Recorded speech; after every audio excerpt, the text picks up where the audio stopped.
Hello friends, welcome back to our channel maths and science trick and toys. આજના વિડીયોમાં આપણે જોઈશું દહનશીલ અને અદહનશીલ પદાર્થોનું વર્ગીકરણ। તો એ માટે સૌપ્રથમ આપણે અલગ અલગ પ્રકારની મીણબત્તી તૈયાર કરી છે।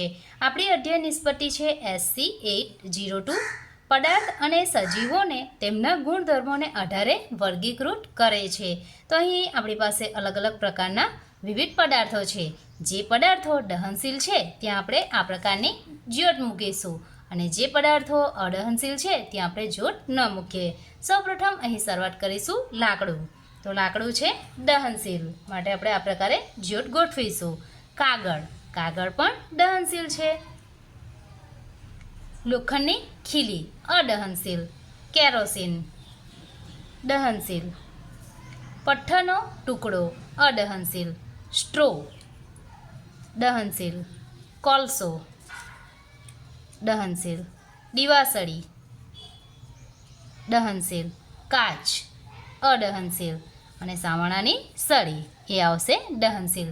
તો આ જે પદાર્થો જેના ઉપર મીણબત્તીની જ્યોત છે એ તમામ પ્રકાર પદાર્થો દહનશીલ પદાર્થો છે અને જેના પર મીણબત્તીની જ્યોત નથી એ પદાર્થો અદહનશીલ છે। એટલે કે લોખંડની ખીલી, પથ્થરનો ટુકડો, લોખંડની ખીલી, પથ્થરનો ટુકડો અને કાચ એ અદહનશીલ પદાર્થો છે। જ્યારે લાકડું, કાગળ, કેરોસીન, સ્ટ્રો, કોલસો, દિવાસળી, સાવરણાની સળી વગેરે દહનશીલ પદાર્થો છે। તો આ પ્રવૃત્તિ દ્વારા આપણે બાળકોને ખૂબ જ સરળતાથી દહનશીલ અને અદહનશીલ પદાર્થોની સમજૂતી આપી શકીએ છીએ અને બાળકો પ્રવૃત્તિ દ્વારા શીખતા હોવાથી તે લોકોને આ જ્ઞાન લાંબો સમય સુધી યાદ રહી શકે છે। Thank you.